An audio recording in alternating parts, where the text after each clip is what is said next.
Hello, I'm Kads, and welcome to today's video. Once again, the portal is alight with the lovely yellow hue, which means it is once again time for 2x Sacreds. Admittedly, one of the best times to get to multiple legendaries in one go, aside from POGO events. Granted, it's definitely been a while since I've had that happen for myself, but it is nonetheless possible, and we are going to be pulling for a purpose today, of course, that being the Champion Chase. I know there is a fusion starting Thursday, I believe, but I'm not worried about that. You guys know how I am. I have tons of Sacreds, as we'll go over in a little bit here, so I can afford to pull in this instance. However, if you are more strapped on shards, I would definitely recommend saving them for the fusion because you are going to need them for the summon rush. The Champion Chase will most likely be 2x voids. So you can see here that I've already gotten myself over 1,000 points, 500 of which was summoning White Queen and Cora, because I do want to pair her with her husband, and I will be definitely enjoying that a little bit later, probably next CVC when I get around to booking her, because I pulled her during this Champion Chase, which unfortunately started after CVC ended,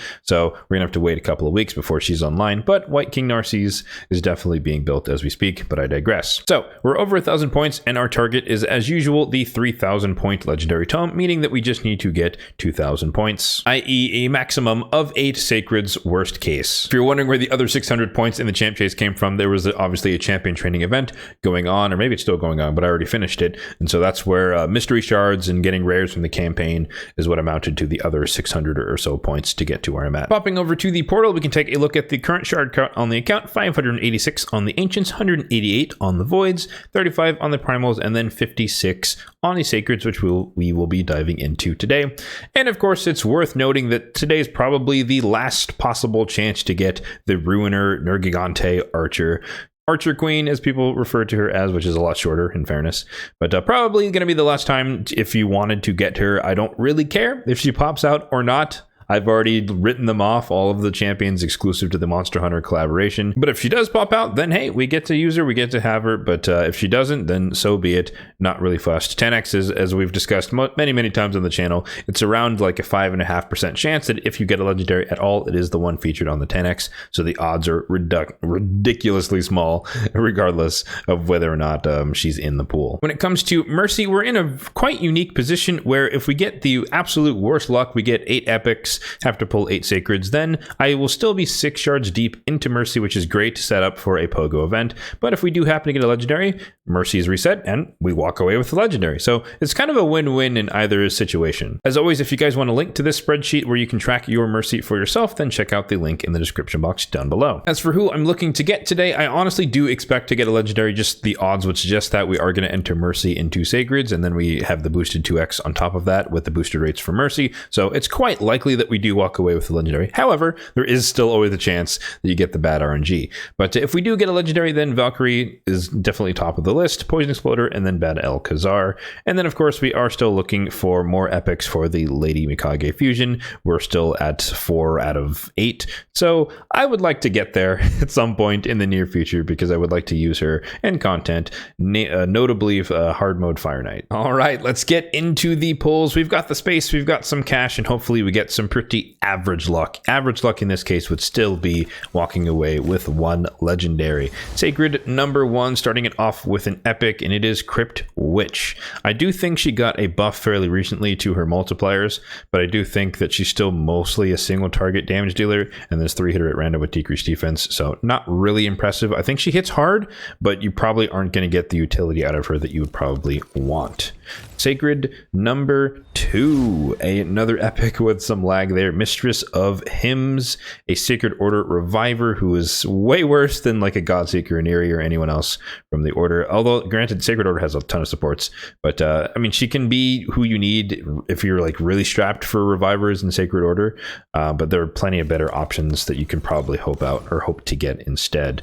Sacred number 3 here, Vala, I think, yep, Vala.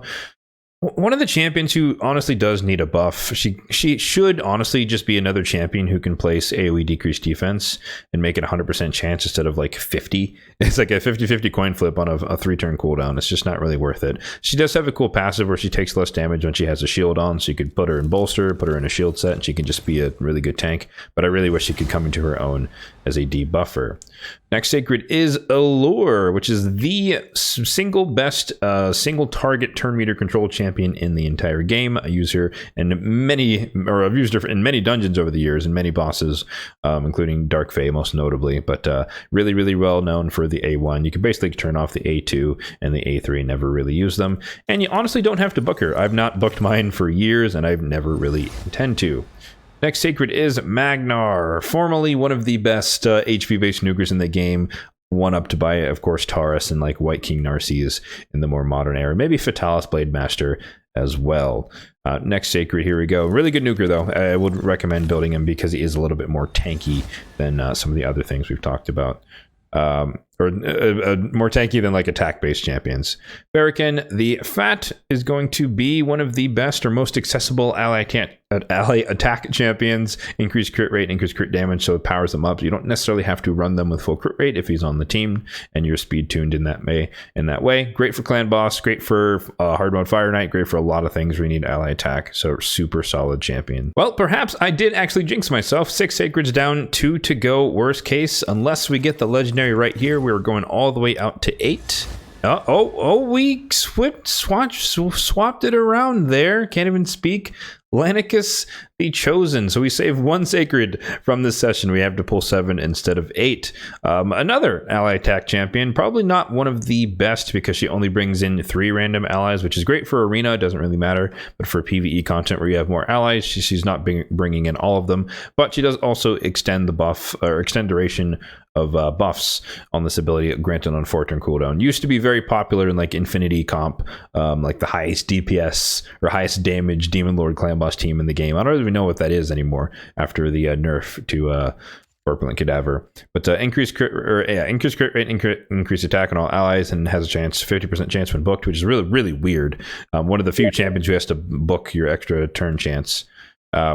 But 50% chance to get an extra turn, which is pretty neat for her. 4-turn cooldown as well, and then a continuous heal on the A1. So for me, that is actually a dupe. So that is good for faction guardians, I guess, for the dark elves. But other than that, not much to say or show from this session. I guess Mercy is officially reset, and we can double check after these packs go away. We can double check our math in the champion chase, and we should be at 3,000 points. Perfect. And we walk away with our legendary tome, which is always the target. Immortal Soulstone is nice on top of that epic book. Don't really care about. Let's do this together. Why not? Let's come to the Guardian Ring here and check out the faction guardians for the Dark Elves. We've got our pair of Folies here and now our pair of Lanicus. So I do actually use her. She is built on my account. She is a fairly important part of my Bommel composition. I run like the one-shot Nishak type thing, and she's one of the 3 ally attackers on the team. Granted, I don't rely on her to ally attack or bring in Nishak when she ally attacks,